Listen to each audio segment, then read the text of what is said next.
खुद ही से जीतने की जिद है, खुद ही से जीतने की जिद है, खुद ही को हराना है। मैं भीड़ नहीं हूं इस दुनिया की, मेरे अंदर एक जमाना है। हेलो एंड नमस्कार, मैं आरजे कृति हूँ आपके साथ एंड मेरी इस एक कोशिश और में मैं आपके लिए एक ऐसी कोशिश लेकर आई हूँ कि जिसने अपने अंदर वाकई जमाने को बसा लिया।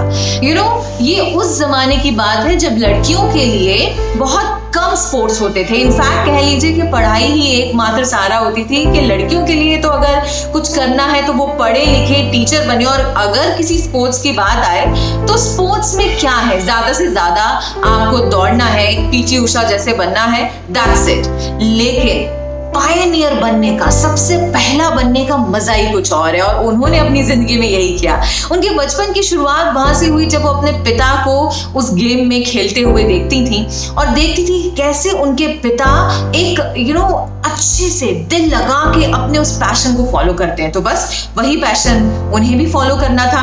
तो 10वीं की परीक्षा हुई और 10वीं की परीक्षा के बाद ये जो 2-3 महीने का गैप होता है बड़ा ही मजेदार होता है, क्योंकि रिजल्ट आपको मालूम है कि आराम से आएगा, आप मजे करते हो। तो बहुत सारी प्लानिंग रहती है कि हमें ये सब करना है, लिस्ट रहती है।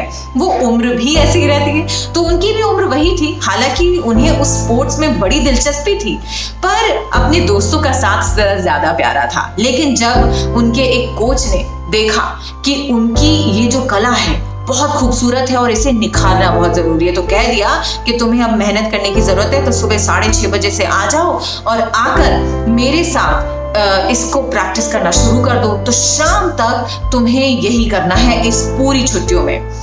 लड़की ने कहा कि ठीक है, मैं मानती हूँ कि मुझे ये स्पोर्ट्स पसंद है, मुझे खेलना है, परंतु मुझे अपने दोस्तों के साथ खेलना है। ये 10th का रिजल्ट आ जाए उसके बाद आऊं तो चलेगा। लेकिन नहीं, कहते हैं ना कि हमारे अंदर का जुनून हमारे आसपास की चीजों को आकर्षित करता है, और उसी जुनून ने आकर्षित किया उस कोच को और उन्हें कहने पर मजबूर कर दिया कि नहीं, तुम्हें अभी ही सीखना होगा, मैं तुम्हें अभी ही सिखाऊंगा। और उन 3 महीनों का जो उन्होंने समय दिया है अपनी जिंदगी में, वो शायद आज भी उन्हें ये बताता है कि वो कहाँ है, उनके परफॉर्मेंस में बताता है। चलो, ये जर्नी पूरी हुई, उसके बाद आगे उन्हें पहुंचना था। धीरे धीरे मेहनत करके वो उस ऐसे खेल में एंटर हुई जहां लड़कियों का होना बड़ा ही अचंभित कर देने वाला माना जाता था कि ये जो खेल तुम खेल रही हो, स्पोर्ट्स में तुम जा रही हो, इसमें लड़कियों का कोई वो है ही नहीं। ये हमारे देश में बड़ा ही महत्वपूर्ण है, लेकिन इसमें पुरुष प्रधान जो है वो सर्वोपरि है। तो लेकिन जहां पुरुष प्रधान की बात आ जाती है, वहां हमारी जो महिलाएं हैं, और स्पेशली जब बात जुनून की आ जाए, जज्बे की आ जाए, तो कुछ कर दिखाती ही है। और उन्होंने कर दिखाया अपने चौकों और छक्कों से। मैं आज बात कर रही हूँ हमारी इंडियन वुमेन क्रिकेट टीम की राइट हैंडेड फीमेल बैट्समैन की। That's it, Harmanpreet Kaur. हरमनप्रीत कौर की सबसे खूबसूरत बात यह है कि उन्होंने अपनी जिंदगी के उस सब्र को कायम रखा। कहते हैं ना कि परिवर्तन एक दिन की प्रोसेस नहीं होती है। आपको अपनी जिंदगी में, अपने देश में, इस समाज में कुछ परिवर्तित करना है तो उसके लिए आपको धैर्य रखना बहुत जरूरी होता है, क्योंकि रातों रात कुछ नहीं बदलता।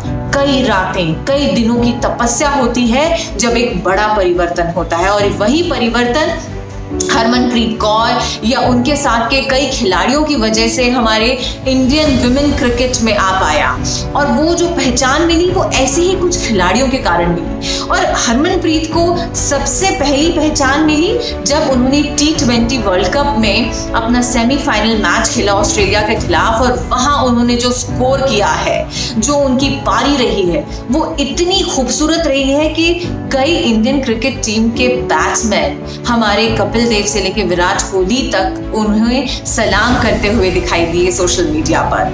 और यही सबसे अच्छी बात होती है कि आप किसी चीज की शुरुआत करते हो तो आपको एक गर्व फील होता है कि हाँ, हमने यहाँ से एक नई शुरुआत करी है, उस चीज को तोड़ा, उस मिथ को तोड़ा है कि लड़कियां क्रिकेट में नहीं आ सकती। बड़ा अजीब लगता था। कई इंटरव्यूज में उन्होंने बताया कि पहले तो स्टेडियम खाली रहता था, क्योंकि जब एक कोई स्पोर्ट्समैन हो या कोई कलाकार हो, जब आप अपनी कला का प्रदर्शन कर रहे होते हो तो सबसे महत्वपूर्ण होता है आपका उन तालियों की गड़गड़ाहट को सुनना, लोगों की वो सीटियों को सुनना। और स्टेडियम, अगर क्रिकेट स्टेडियम की बात करें तो ये तो सबसे महत्वपूर्ण चीज होती है। जब वो ही मिसिंग थी, वो खेलते थे और लगता था कि कभी कोई दिन ऐसा आएगा जब भीड़ जमा होगी हमें देखने के लिए, और वो दिन आया।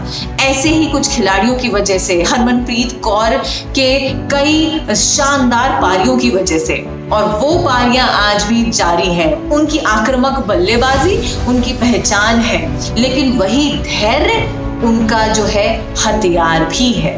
तो जिंदगी में हमारे साथ बहुत सारे मुकाम ऐसे आएंगे कि हम अपनी मंजिल की ओर बढ़ तो रहे हैं, लेकिन हमारे धैर्य खोने लगेगा कि यार अब क्या करें, कितनी कोशिश कर ली हमने, कितना हम अपने आप को झोंक चुके हैं, अब हमारा धैर्य जवाब दे रहा है। तो यही आपको सोचना है कि वाकई अगर आपको कुछ बड़ा परिवर्तन लाना है तो आपको वो पेशेंस अपने अंदर रखनी पड़ेगी।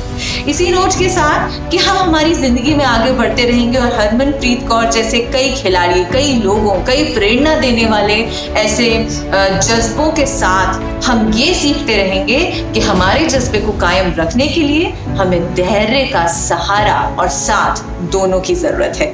सो आई जस्ट होप कि हम इस धैर्य को बरकरार रखेंगे।